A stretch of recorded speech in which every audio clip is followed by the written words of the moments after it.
13h sur True TV, bonjour et merci de nous rejoindre. Voici les deux grands titres de ce journal. Journée mondiale de lutte contre le travail des enfants. Le Burkina Faso a commémoré la dite journée hier, 14 juin, une édition 2022 placée sous le signe de la protection sociale universelle pour mettre fin à ce phénomène qui touche environ 79 millions d'enfants dans le monde. Retour sur la cérémonie d'ouverture en début d'édition. 5e audience publique de la CVJR au Mali, les violences sexuelles basées sur le genre et les enfants victimes de conflits étaient au cœur de cette édition. Au total, 12 victimes, dont 10 femmes et 2 enfants, ont témoigné. Une audience riche en émotions qui aura permis aux victimes de partager leur douleur. Reportage en fin de journal avec notre correspondant au Mali. Avant le développement de ces titres, direction de l'Assemblée législative de transition ALT, elle a adopté en sa séance plénière d'hier 14 juin 11 projets de loi portant ratification des accords internationaux pour le financement de projets de développement. Il s'agit de projets de construction d'hôpitaux, de routes et d'autres réalisations pour répondre aux besoins des populations. Les membres du gouvernement présents à la dite plénière ont expliqué devant la représentation nationale l'importance de ces projets et les députés ont donné quitus pour leur réalisation. Abdourahim Niaye. À cette plénière, 11 projets de loi étaient sur la table des députés de l'Assemblée législative de la transition. Ces projets de loi visent à ratifier les accords de financement pour la réalisation de projets au Burkina Faso. Parmi ces projets, celui de la construction du CHU de Bassenko. Après des échanges, le ministre en charge de la Santé a rassuré que ce centre de santé sera réalisé dans les normes internationales et permettra d'accroître l'offre de santé au Burkina Faso. Contribuer à l'amélioration de l'état des soins spécialisés, sécurisés et de qualité offerts à la population de Ouagadougou et du Burkina Faso en général. Contribuer à désengorger les différents centres hospitaliers existants. Contribuer à promouvoir la santé maternelle et infantile. Contribuer à la lutte contre la pauvreté. Accroître la disponibilité, l'accessibilité et la qualité des prestations offertes aux populations à travers une amélioration du plateau technique. Autre projet de loi adopté, c'est celui portant construction et bitumage de la route régionale 11 Kolenka-Farapoura-Carrefour. L'on note aussi le projet portant réhabilitation de la route nationale 10 Tougan-Waiguya. Ces travaux visent à faciliter l'accès à ces zones à forte potentialité agro-pastorale. En dehors de la réalisation de l'infrastructure, il est aussi prévu donc l'amélioration des conditions de vie des populations riveraines à travers donc la mise en œuvre des travaux connexes tels que 100 km de pistes rurales dans les communes de Fara, Niego et Ouessa pour faciliter donc l'accès au marché intérieur et aux infrastructures sociales de base. Il est prévu également 16 000 mètres de murs de clôture d'établissements publics tels que les écoles, les lycées, les centres de santé et certains centres administratifs. 18 forages positifs équipés à grand débit, 2 maisons de la femme, 2 maisons de jeunes et 2 gares routières. Le projet de loi portant ratification de l'accord sur la réalisation du projet de mobilité du Grand Ouaga a également été adopté. Cofinancé par la BNP Paribas et Vista Bank, ce projet vise à favoriser le transport en commun dans la ville de Ouagadougou. Mettre en place un nouveau réseau de transport collectif par autobus dans la ville de Ouagadougou. Restructurer la Sotraco, aménager des infrastructures pour faciliter l'insertion des autobus dans le trafic, construire des équipements, dépôts bus, centres de maintenance mobilier urbain, gares multimodales dédiées au transport collectif. Tous les 11 projets de loi ont été adoptés par l'Assemblée législative de la transition. Parmi ces projets, l'on a le projet du corridor économique Ouagadougou-Lomé-Niamey et le projet d'élargissement des filets sociaux au profit des personnes vulnérables, notamment dans les régions à fort défi sécuritaire. Journée mondiale de lutte contre le travail des enfants ce mardi 14 juin au Burkina Faso. La cérémonie officielle de commémoration a été présidée par le ministre de la Fonction publique, du Travail et de la Protection sociale. Cette édition 2022 est placée sous le thème Protection sociale universelle pour mettre fin au travail des enfants. Selon les données du Fonds des Nations Unies pour l'enfance, 79 millions d'enfants sont astreints aux travaux dangereux menaçant directement leur santé et leur sécurité. Maxime Jean-Hugues Bambara. Selon les statistiques de 2021 du Fonds des Nations Unies pour l'enfance en collaboration avec le Bureau international du travail, le nombre d'enfants astreints au travail est passé de 245,5 millions d'enfants en l'an 2000 à 151,6 millions en 2016, puis à 160 millions en début 2020. La tendance est à la baisse, mais le nombre d'enfants astreints aux travaux dangereux et travaillant dans des conditions menaçant directement leur santé et leur sécurité est estimé à 79 millions d'enfants. Si l'Afrique subsaharienne s'est distinguée comme la région où la situation est plus inquiétante, pour le cas spécifique du Burkina Faso, la situation n'est pas non plus reluisante. En 2006, nous étions à un pourcentage de 41,1% des enfants de 5 à 17 ans qui étaient astreints au travail. Cette enquête nous a permis de savoir que nous avons plus d'enfants dans l'agriculture qui travaillent. L'enquête également nous a permis de savoir que nous avons plus de garçons dans le travail des enfants. Et enfin, l'enquête nous a permis de savoir que le travail des enfants a un visage rural. On a plus d'enfants dans le milieu rural qui travaillent que dans les milieux urbains. La commémoration de la Journée mondiale contre le travail des enfants permet donc aux différents acteurs qui luttent pour le bien-être des enfants d'apprécier les actions déjà menées sur le terrain et réfléchir à de nouvelles stratégies de lutte pour l'élimination des formes dégradantes et humiliantes du travail des enfants. Cette journée se veut également une occasion pour les enfants de plaider pour le renforcement des actions de protection en leur faveur. Nous faisons beaucoup d'espoir dans cette protection sociale qui est un outil politique puissant pour empêcher les familles de recourir au travail des enfants, surtout en ce temps de crise. Mais en attendant, nous demandons plus de sécurité et d'action pour tous ceux qui souffrent dans l'ignorance totale et qui ont leur avenir gravement compromis. Pour accélérer l'éradication du travail des enfants, le gouvernement burkinabé souscrit à l'invite du Bureau international du travail relative à l'extension de la protection sociale à toutes les couches sociales, notamment les plus vulnérables. Et selon le ministre en charge du travail et de la protection sociale, des actions sont entreprises dans ce sens, dont entre autres la promotion de la scolarisation pour tous, la promotion de l'auto-emploi des jeunes et des femmes, l'adoption des politiques et programmes et des mesures sociales en faveur des couches vulnérables, entre autres. La protection sociale est loin d'être une assistance aux personnes, mais plutôt un ensemble d'interventions publiques qui aident les ménages ainsi que les individus à mieux gérer les risques et à réduire leur vulnérabilité et pauvreté à travers un meilleur accès aux services sociaux et à l'emploi. La vieillesse, la maladie, l'invalidité, le chômage, les décès des parents, l'insécurité, l'absence de travail décent pour certaines personnes, la recrudescence des emplois informels, les charges connexes dans les établissements scolaires, frais APE, frais de tenue scolaire, etc., sont parmi tant d'autres des facteurs de vulnérabilité des personnes pouvant contraindre les enfants au travail. Protection sociale universelle pour mettre fin au travail des enfants, c'est le thème qui guidera les réflexions à cette journée mondiale de lutte contre le travail des enfants. La cérémonie officielle de commémoration de cette journée a été faite dans un contexte national marqué par le deuil national de 72 heures, décrété par le président du Faso. L'Assemblée législative de transition a voté le 6 juin dernier la loi portant habilitation du gouvernement à prendre des mesures dans le cadre des suggestions liées aux nécessités de la défense nationale. C'est une loi spécifique visant à lutter plus efficacement contre le terrorisme. Mais pour certaines organisations, telles que la Commission nationale des droits humains CNDH, la loi en question pourrait porter atteinte aux droits humains dans son application. Explication avec Annie Gladisda dans cet élément commenté par Cheikh Omar Ouetraogo.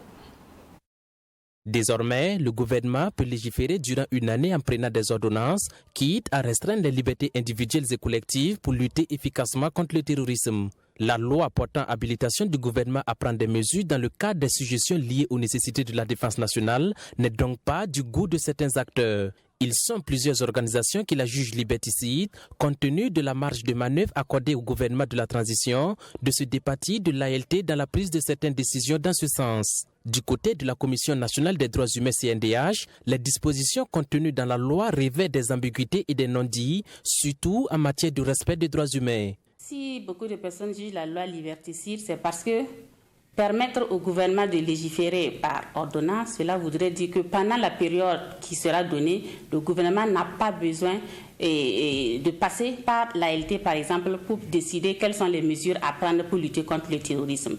Et dans la loi, c'est dit que le gouvernement peut prendre les mesures dans le cadre des suggestions liées à la défense nationale. Et comme on n'a pas dit en quoi consisteraient ces suggestions liées aux nécessités de la défense nationale, on se dit que ça pourrait forcément concerner des restrictions ou des dérogations aux droits humains. Parce que la prise de ces mesures pourra conduire à certaines restrictions ou à certaines dérogations. Donc voilà pourquoi beaucoup estiment que la loi est liberticide.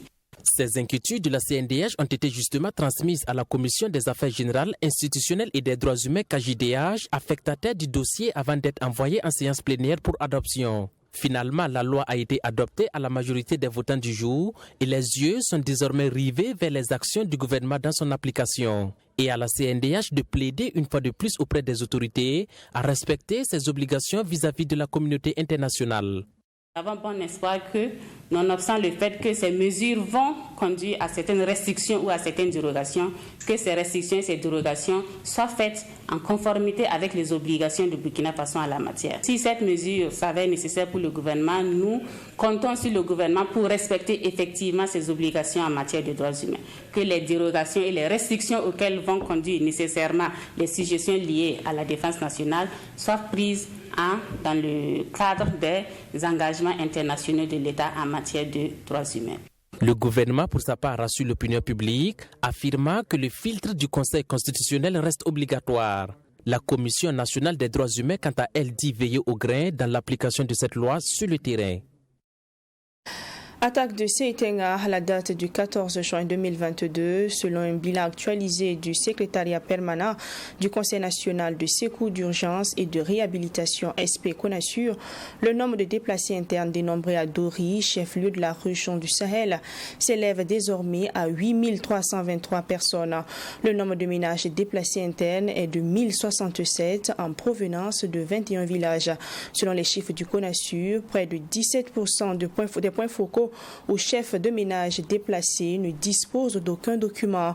Aussi, sur le nombre de personnes déplacées enregistrées, il y a 24,55% d'enfants de moins de 5 ans, 22,86% d'enfants de 5 à 12 ans et 13,78% d'enfants de 12 à 17 ans. Il faut rappeler que l'attaque qui a eu lieu dans la nuit du 11 au 12 juin dernier dans la commune de Seitenga a fait 79 morts à la date du lundi 14 juin 2022, selon un bilan provisoire du gouvernement. Éducation, dans la suite de ce 13h, le cadre de concertation des ONG et associations actives en éducation de base du Burkina Faso, CCEB, a tenu du 13 au 15 juin un atelier de formation à l'intention des hommes et femmes de médias ainsi que les acteurs de l'éducation en éducation sociale et financière. Les compétences issues de cet atelier permettront d'accompagner le projet en éducation sociale et financière des jeunes et des femmes pour une intégration dans le programme national de l'enseignement. Les autres détails avec Mamidriana Kamabo.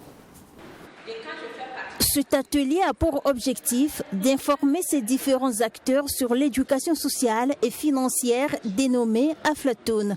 Un programme qui permet d'inspirer les enfants et les jeunes à devenir socialement et financièrement autonomes. Peu connus du milieu scolaire burkinabé, les porteurs du projet à travers cet atelier ont démontré la valeur ajoutée de ce projet dans le programme d'enseignement. Il invite par ailleurs les autorités du Burkina Faso à intégrer ce programme dans les formations professionnelles. C'est un peu apporter le changement dans l'enseignement parce que Aflatoon permet à l'enfant de se connaître son environnement, commencer à rentrer dans l'entrepreneuriat à travers la budgétisation, la planification et l'entrepreneuriat. Donc l'expérience menée en 2018 nous a permis de voir que c'est possible de le faire. D'ici à 2024, le cadre de concertation des ONG et associations actives en éducation de base, qu'est le porteur du projet, espère toucher tous les acteurs concernés, c'est-à-dire ceux du ministère de l'Éducation nationale. Il vise aussi l'intégration de l'éducation aux compétences de vie, entrepreneuriat et employabilité dans les curricula du MENA-PELN. Et pour atteindre ces objectifs, le CCEB compte sur les hommes et femmes de médias ainsi que les acteurs de l'éducation. Et aussi, nous avons quelques structures privées qui sont là aussi, parce que ces structures-là sont des structures qui sont aussi des acteurs au niveau du développement. Et quand vous voyez l'éducation sociale et financière, c'est vraiment un programme qui amène un changement de comportement. Et ce changement de comportement, c'est vraiment amener tout le monde à revoir les choses comme elles doivent être vues pour effectivement aboutir à un développement. Le programme Aflatoon, selon le CCEB, permet également aux enfants et aux jeunes de participer à des activités d'engagement. Selon la charge du projet Promesse, les enfants sont encouragés à travailler ensemble pour mettre en œuvre des entreprises sociales et financières. Il est financé par l'ambassade des Pays-Bas au Burkina Faso.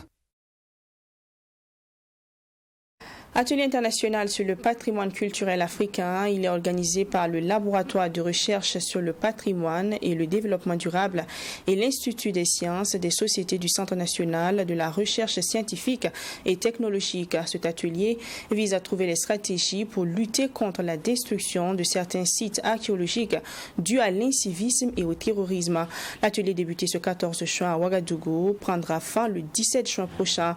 La cérémonie d'ouverture avec Sarah Kaboré et Ces dernières années, on assiste à des destructions de sites archéologiques en Afrique. Cela est dû en outre à des actions humaines, notamment le terrorisme. C'est cette problématique qui réunit ces acteurs du patrimoine culturel dans la capitale burkinabé. Ces chercheurs venus de la Côte d'Ivoire, du Mali, du Sénégal, du Niger, du Cameroun, de la France et du Burkina Faso échangent sur les stratégies à mettre en place pour non seulement promouvoir le patrimoine culturel africain, mais aussi œuvrer à sa conservation. Pobé Mengao, vous connaissez très bien la statuette Mamio qui s'y trouvait. Actuellement, c'est une zone extrêmement rouge. Vous avez le parc W du Burkina, par exemple, qui est un site classé du patrimoine naturel, qui est occupé aujourd'hui par des groupes terroristes. Ça, il ne faut pas se voiler la face. Il y a des communications qui vont suivre qui vont cibler les questions d'incivisme et puis d'irrespect de la jeunesse, etc. C'est des questions qui sont liées au patrimoine culturel immatériel. Vous aviez des valeurs qui étaient promues par nos ancêtres, par nos pères, et qui aujourd'hui sont en train de disparaître, telles que la civilité, telles que la solidarité, etc. Et donc, tout ça, c'est des questions du patrimoine culturel. 4 jours durant, ces chercheurs feront le point sur les dernières évolutions en matière de recherche sur le patrimoine culturel. Les questions de la connexion du patrimoine avec le développement, sa conservation et son économie seront également au centre des échanges. Un patrimoine culturel est un catalyseur de développement pour toute société. Donc il s'agit de partager le produit des recherches au niveau national et au niveau international. Donc ce partage va aboutir à consolider un certain nombre de certitudes qui vont être utilisées dans le cadre du développement des pays concernés. Le premier objectif, donc, c'est de faire de cette rencontre-là une plateforme d'échange des expériences sur les dernières évolutions en matière de recherche sur le patrimoine culturel et le développement durable. Il y a les deux liens à la fois. Le deuxième objectif, c'est fédérer donc les synergies en matière de recherche scientifique en Afrique subsaharienne. Et le troisième objectif, enfin, c'est de permettre donc de se servir de cette plateforme-là pour créer un réseau dynamique de chercheurs et praticiens en matière de recherche sur le patrimoine et en lien, en connexion avec le développement durable en Afrique subsaharienne. Cet atelier est financé par l'Université Panthéon-Sorbonne et le Centre national de la recherche scientifique français. Il se tient sous le thème Patrimoine culturel africain et développement durable en Afrique subsaharienne, état de la recherche et contribution des sciences sociales. Dans le cadre de ces activités, l'Association des femmes albinos du Burkina a organisé un cross populaire ce lundi 13 juin. Appelé Albi Week, cette activité entre dans le cadre de la Journée internationale de sensibilisation sur l'albinisme qui a pour thème inclusion et résilience des personnes atteintes d'albinisme face aux défis du changement climatique. L'association a profité de l'occasion pour remettre un document contenant leur plaidoyer à la Commission nationale des droits humains du Burkina Faso, CNDH, pour les plus autres autorités. Yassine Sawadko. C'est un cross populaire de l'Association des femmes albinos du Burkina qui se veut non seulement permettre aux personnes atteintes d'albinisme de s'épanouir, mais aussi de se faire entendre à travers des messages sur des pancartes. De la médiathèque municipale, ils ont battu le pavé jusqu'à la Commission nationale des droits humains du Burkina Faso, CNDH, où une plateforme de plaidoyer a été remise au président de cette institution destinée aux plus hautes autorités. Aujourd'hui, nous ne savons pas il y a combien d'albinos exactement au Burkina. Alors en plus de ça, nous rencontrons plusieurs difficultés dans le domaine de la santé, surtout, et lié aujourd'hui avec le changement climatique, ça contribue encore à rendre les personnes atteintes d'albinisme plus vulnérables. Voilà pourquoi c'est situation qu'on a mis en tout cas dans le document pour venir demander au président de la Commission nationale des droits humains de nous aider à ce que notre voix puisse atteindre, aller plus haut pour qu'on puisse avoir un regard sur la situation que vivent les personnes atteintes d'albinisme au Burkina. Le président de la Commission nationale des droits humains du Burkina Faso, lui, apprécie cette démarche de la FAB et promet apporter des réponses très conséquentes pour le bien-être des personnes atteintes d'albinisme au Burkina Faso. Initiative très appréciée dans ce contexte très difficile que notre pays traverse, qui nous fait oublier qu'il y a d'autres préoccupations majeures, pas des moindres, auxquelles nous devrons apporter des réponses. Donc c'est avec beaucoup d'intérêt que nous avons accueilli ce plaidoyer donc des différents acteurs. Nous les rassurons que la Commission nationale des droits humains, en tant qu'institution en charge des questions de droits de l'homme, examinera avec la plus grande attention ce document de plaidoyer, le portera à la connaissance et avec un appui fort en termes de plaidoyer aux plus hautes autorités, aux partenaires techniques et financiers ainsi qu'à tous destinataires susceptibles donc de contribuer à l'amélioration du bien-être de la situation des personnes albinos dans notre pays. L'Association des femmes albinos du Burkina compte bien mener autant d'activités à l'occasion de cette journée internationale qui leur est dédiée, telles que des consultations dermatologiques, des dons de kits, des émissions télé et radio et une séance aérobique. La période de canicule laisse la place à la saison pluvieuse, une période agréable pour de nombreuses personnes en raison du beau temps. Mieux, c'est la période favorable à la production agricole. Mais attention, l'ANAM, l'Agence nationale de la météorologie, annonçait il y a de cela quelques mois que le pays connaîtra de fortes pluies cette année. C'est donc une saison qui peut être inquiétante pour la population quand on sait que le risque de noyade n'est pas à minimiser. Il y a lieu donc d'agir pour minimiser les risques de perte en vie humaine. Pour ce faire, la Fédération burkinabé de sauvetage donne de la voix et rappelle aux populations les attitudes à adopter. Alexis Wenkouni Belemnaba. La noyade est la troisième cause de mort accidentelle dans le monde. Au Burkina Faso, plus de 200 personnes sont victimes de noyade chaque année. La période hivernale constitue un grand risque pour la population. En cette saison qui s'installe, la Fédération burkinabé de sauvetage veut minimiser les risques de perte en vies humaines. C'est quand même énorme, je n'ai pas les chiffres exacts, mais je sais qu'on n'a pas moins de minimum 200 noyades. On a plus de 200 noyades par an, surtout pendant les saisons pluvieuses et tout ça.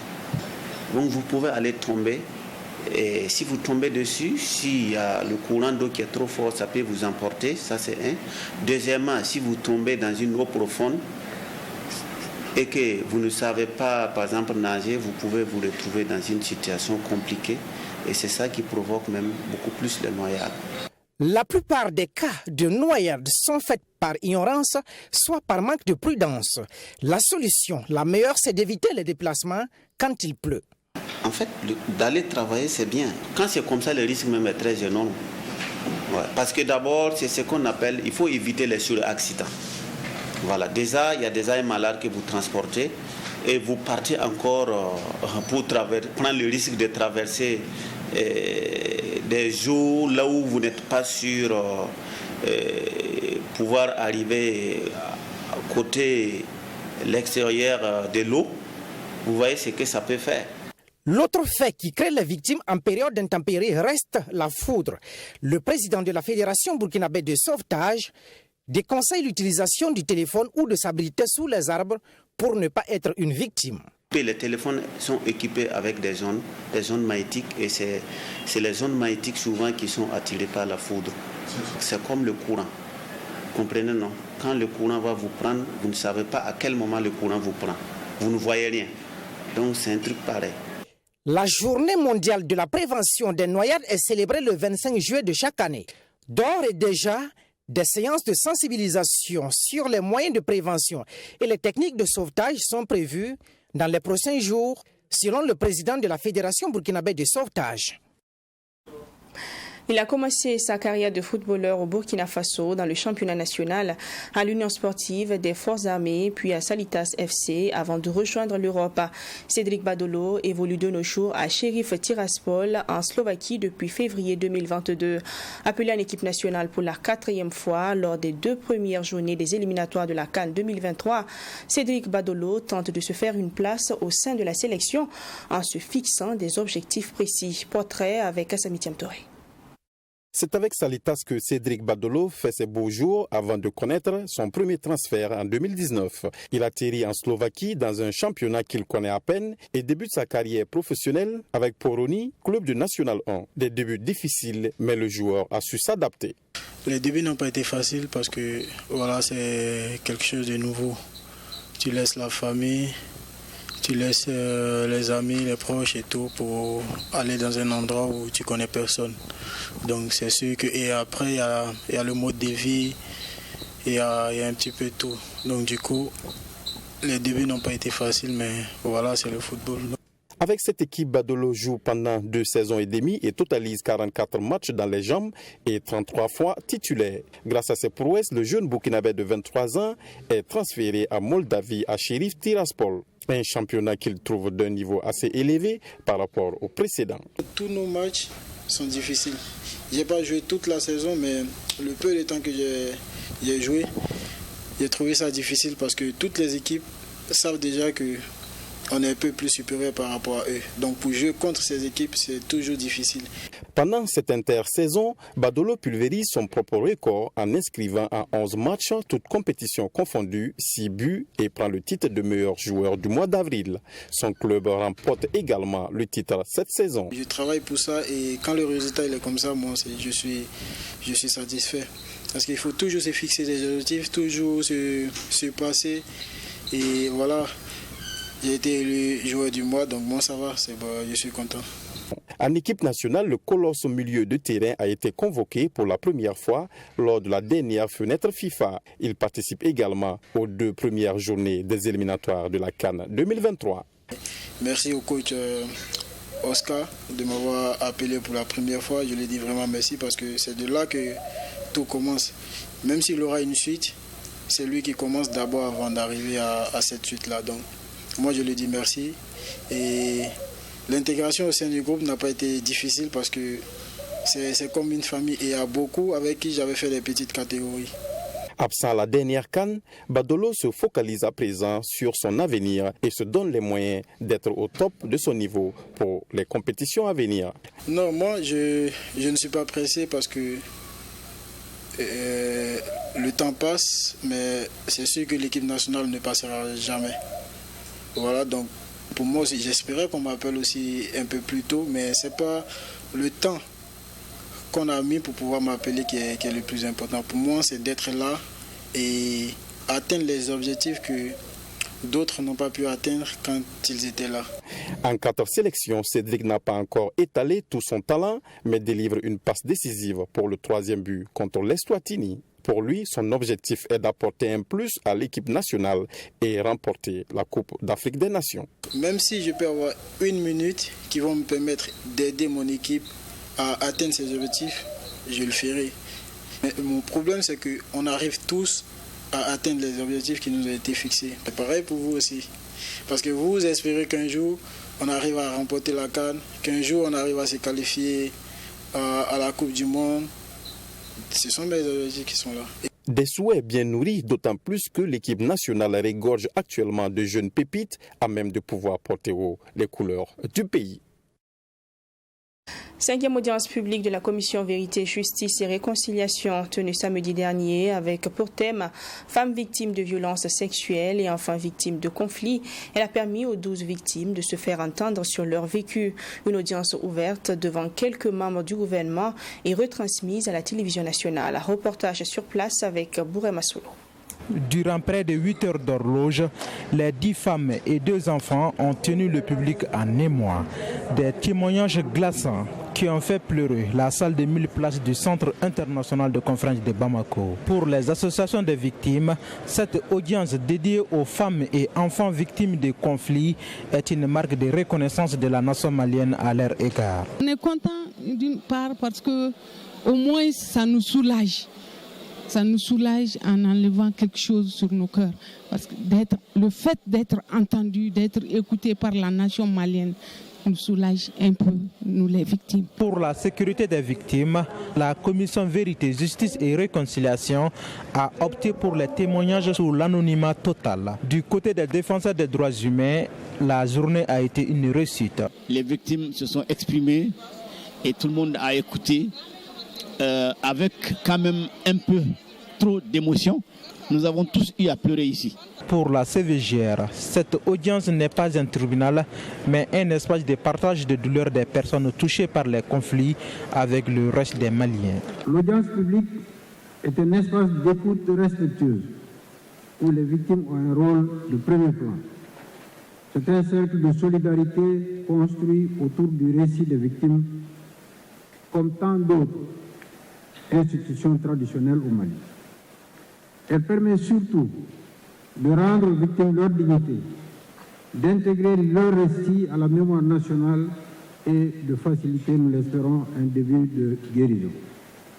Il s'agit donc d'une contribution concrète à la promotion du dialogue, du pardon, de la réconciliation nationale et de la paix, toutes choses qui sont au cœur des missions assignées à la transition. Cette 5e audience publique est l'avant-dernière qu'organise la Commission Vérité, Justice et Réconciliation. Les victimes recensées seront indemnisées par d'autres organes qui seront mis en place en lieu et place de la CVGR. Mesdames, Messieurs, c'est tout pour ce 13h. Merci de l'avoir suivi. Bonne suite de programme sur Trui TV et à demain 7h30 et 13h pour de nouvelles sessions d'information.